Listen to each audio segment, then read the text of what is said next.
Kita awal merintis itu 2017 masih di rumah. Kemudian 2018 kita pindah untuk ke ruko. Akhirnya kita niatkan diri untuk harus pindah nih. Jadi kita mulai start pindah ke ruko itu tahun 2018. Awalnya memang istri itu awal cerita istri ini suka banget jualan. Sampai kepikir dia mau resign dari pekerjaannya, kemudian karena nggak ada aktivitas dan dia senang jualan, akhirnya kita fokusin buat jualan durian di rumah. Awal mulanya itu durian. Kemudian kita mulai beli freezer yang kecil, kita stok durian. Ternyata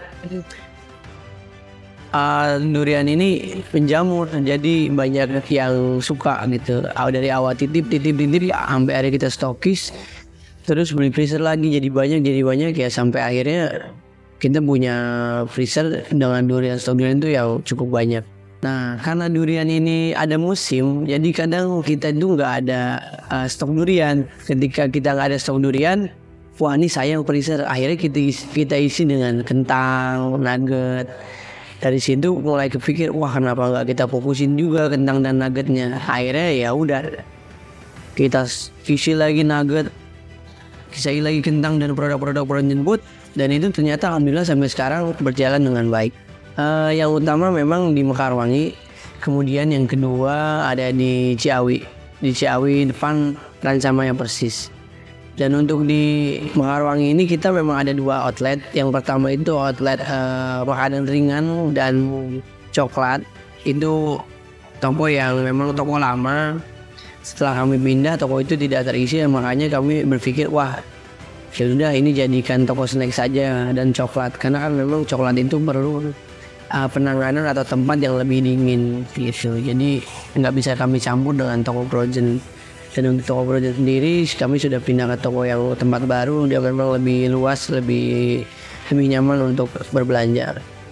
Kalau dirinciin ya kita nggak tahu ya, karena kan basic banget kita dari mulai freezer kecil, kemudian ada rezeki sedikit kita beli yang agak besar, terus aja kita beli juga nggak ada yang baru, jadi kita beli second terus freezer.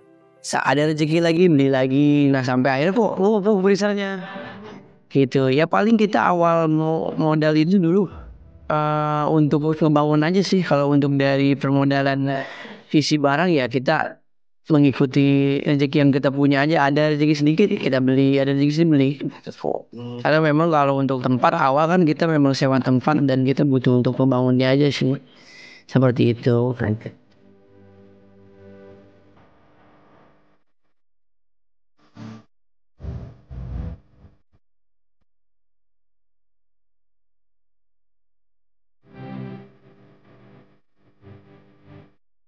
Kita memang ada beberapa produk yang kita kelola atau kita produksi, dan itu alhamdulillahnya memang sudah memiliki izin. Kita ada produksi memanfaatkan rekan kita yang bekerja di hotel, itu ada dimsum, kemudian ada olahan-olahan seafood lainnya seperti gyoza, dumpling dan lain-lain, kaki naga. Itu kita ada proses. Kita juga menggait beberapa UMKM yang memang mereka bingung untuk mendistribusikannya kemana, maka kita kelola dan mereka kita payungi untuk perizinan dan lain-lainnya. Jadi mereka didampingi sampai distribusi. Tapi untuk saat ini ya kita juga masih menggait beberapa rekan atau distributor yang memang mereka produksi yang sudah stabil. Untuk saat ini yang masih menguasai pasar Redbox itu seperti pernagetan itu mungkin dari Sharon Popan, Fiesta, kemudian dari olahan ikan seperti sunfish dan sedean. Kemudian ada beberapa produk yang memang jarang orang jual seperti burger, pau ataupun cake, itu dari Benardi. Sementara yang lain mengikuti karena kita memang dipercayai beberapa perusahaan. Estimasi kita 30 perusahaan yang memang mempercayai kami sebagai agen atau distributor yang memang siap mendistribusikan produk-produk mereka. Terkadang ada beberapa request atau permintaan yang ternyata memang ini untuk event besar atau ini event yang dikhususkan karena beberapa produk yang biasanya mereka request. Atau juga kalau biasanya kalau yang terjadi saat ini itu mereka sudah memiliki taharan atau data yang memang untuk kecukupan mereka, karena kan penjualan kita itu memang kebanyakan untuk reseller. Jadi pendistribusiannya memang sudah ada permintaan dari para reseller kami. Dari saya harapannya untuk tahun 2025 ataupun tahun ini ya ke depannya kita selalu bisa berkembang, apalagi kita bisa meluaskan toko, bisa melebarkan sayap. Ya kalau untuk membuka cabang sih kemungkinan masih belum terpikir lagi, cuman bagaimana caranya kita lebih melebarkan agar kita bisa menambah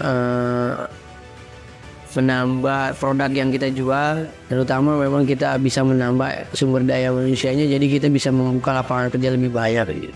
Suka duganya untuk dunia frozen ini memang sebenarnya lebih ke sukanya ya, karena dukanya kan jarang. Memang kita itu resiko rusaknya, resiko kehilangan itu sebenarnya kecil kalau kita maintain dengan baik. Sukanya ya dunia frozen ini sebenarnya kalau digeluti dengan baik, ini bisnis yang memang cukup baik, cukup bagus dan selalu berkembang dari tahun 2020 karena Covid itu frozen food itu meledak. Kita nggak ada kepikiran buat barang ini rusak, barang ini karena masih bisa kita konsumsi, masih bisa kita olah gitu. Jadi resikonya sedikit. Kalau untuk dukanya ya paling ketika lagi permintaan sedikit, kita punya kos kan, listrik itu tetap berjalan, operasional tuh tetap butuh listrik yang cukup banyak, biaya bebannya juga agak berat. Sebenarnya itu aja sih.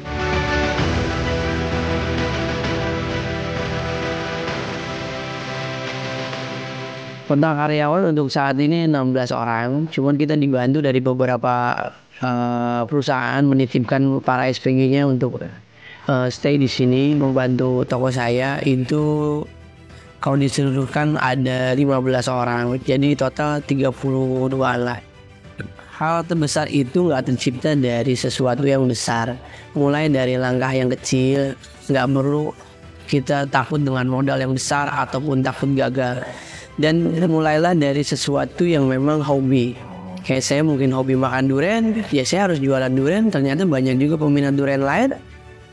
Jadi menciptakan suatu, ini peluang, jadi harus dikerjakan. Menurut saya sih dari situ, mulai dari langkah yang kecil, gak usah takut gagal. Apalagi itu hobi ya, ketika gagal ya itu hobi kita gitu. Jadi terus berjalan sampai akhirnya kita menemukan ya sesuatu yang ini puncaknya kita nih. Kita harus jalani dengan tekun dan insya Allah bisa berhasil.